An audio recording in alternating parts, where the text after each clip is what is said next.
Pengertian dan asas-asas hukum tata negara. Pertama, pengertian hukum tata negara. Hukum tata negara merupakan hasil terjemahan dari perkataan bahasa Belanda, yaitu Staatsrecht. Dalam bahasa Inggris, hukum tata negara digunakan istilah constitutional law. Sedangkan dalam bahasa Prancis, yaitu droit constitutionnel. Dan dalam bahasa Jerman, yaitu Verfassungsrecht. Berbagi pendapat dari para ahli tentang definisi atau pengertian-pengertian hukum tata negara tentu saja akan menimbulkan perbedaan antara satu dengan yang lainnya. Menurut beberapa sarjana hukum, pengertian hukum tata negara antara lain: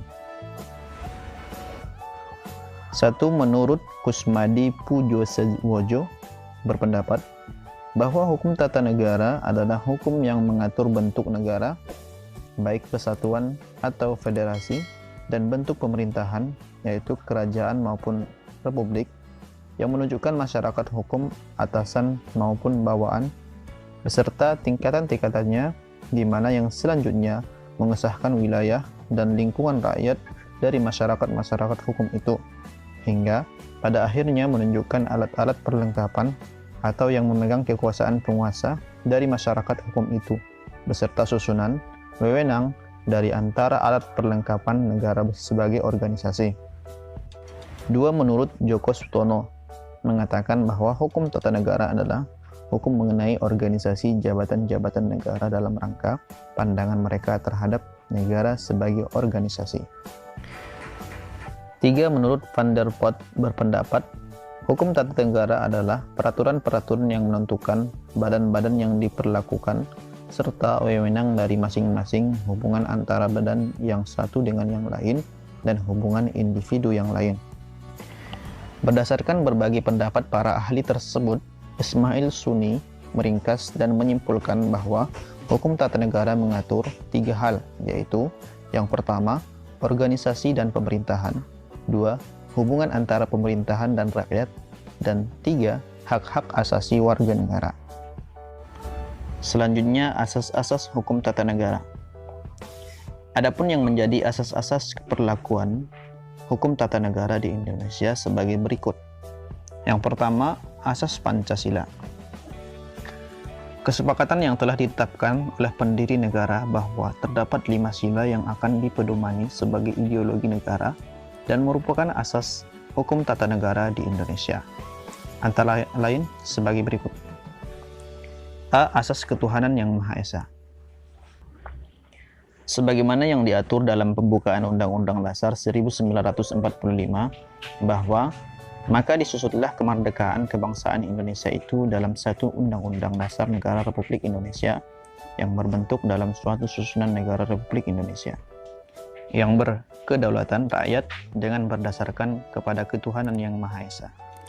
Hal ini lebih dipertegas lagi dalam batang tubuh melalui pasal 29 ayat 1, negara berdasarkan atas ketuhanan yang Maha Esa.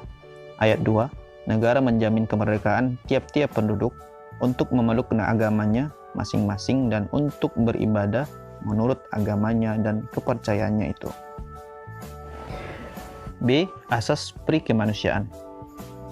Asas prikemanusiaan ini menggambarkan bahwa Undang-Undang Dasar 1945 mengatur hak-hak asasi manusia dalam pasal 34 bahwa ayat 1, fakir miskin dan anak-anak yang terlantar dipelihara oleh negara.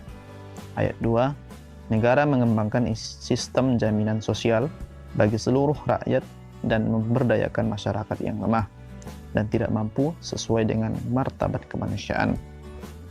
Ayat 3, negara bertanggung jawab atas penyediaan fasilitas pelayanan kesehatan dan fasilitas pelayanan umum yang layak. 4. Ketentuan lebih lanjut pasal ini diatur dalam undang-undang. C. Asas kebangsaan. Asas kebangsaan ini mempertegas keberadaan negara Republik Indonesia tentang kemerdekaan, kedaulatan, dan kebebasannya terhadap dunia luar atau negara lain. Dalam berbentuk lambang sangsaka merah putih, bahasa kesatuan adalah bahasa Indonesia, lagu kebangsaan adalah Indonesia Raya, serta lambang kesatuan bangsa Indonesia Bhinneka Tunggal Ika. D. Asas kedaulatan rakyat. Asas kedaulatan rakyat merupakan salah satu asas yang sangat kuat tentang kekuatan kedudukan rakyat di negara Republik Indonesia. Karena yang memiliki negara ini adalah rakyat melalui perjuangan pendiri negara ini, atau the Founding Fathers. Secara legalitas diamanatkan oleh pasal 1 ayat 2 bahwa kedaulatan berada di tangan rakyat dan dilaksanakan berdasarkan Undang-Undang Dasar. E. Asas kedaulatan sosial. Asas ini khusus menyelenggarakan tentang persoalan-persoalan yang menyangkut masalah sosial yang harus diperhatikan secara adil bagi seluruh rakyat yang membutuhkannya, baik di bidang sosial, ekonomi, peradilan, kesehatan, pendidikan, dan lain-lain, yang saat ini telah ditangani beberapa institusi sesuai dengan bidangnya masing-masing sesuai dengan peraturan perundang-undangan yang berlaku di Indonesia. 2. Asas negara hukum. Sebelum dan sesudah Undang-Undang Dasar Negara Republik Indonesia diamandemen, pernyataan tentang negara Indonesia adalah negara hukum dan dipertegas dengan istilah Rechtsstaat, bukan Merkstaat, atau bukan kekuasaan belaka, yang diamanatkan dalam penjelasan Undang-Undang Dasar 1945.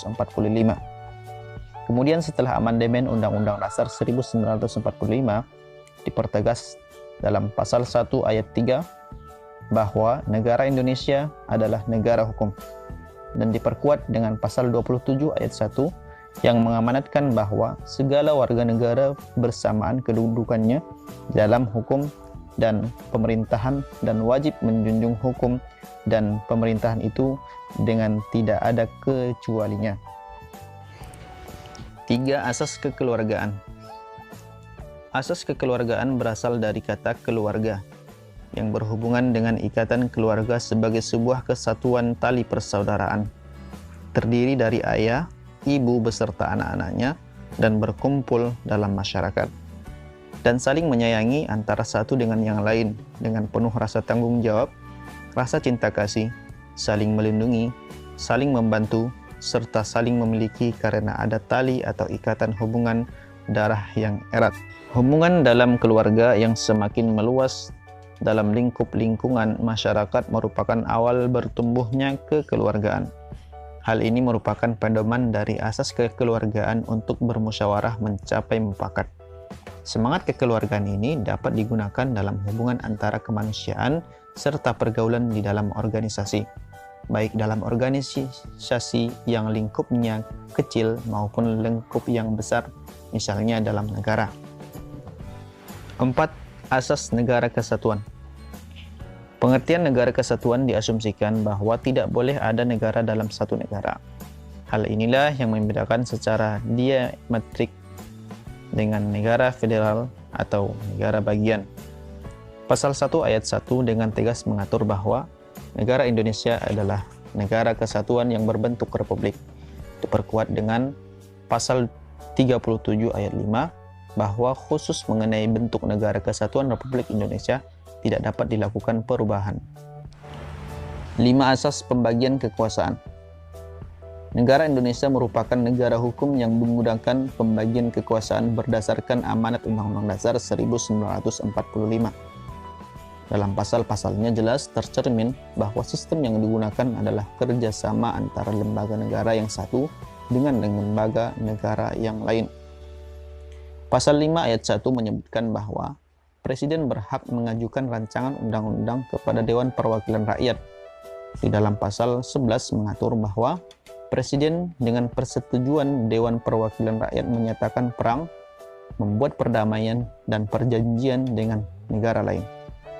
Selain itu, dalam pembuatan perjanjian internasional yang dapat menimbulkan akibat luas, harus dengan persetujuan Dewan Perwakilan Rakyat. Demikian juga halnya dalam pengangkatan duta, konsul, serta penempatan duta negara lain harus ada persetujuan dari Dewan Perwakilan Rakyat sebagaimana yang diatur dalam pasal 13.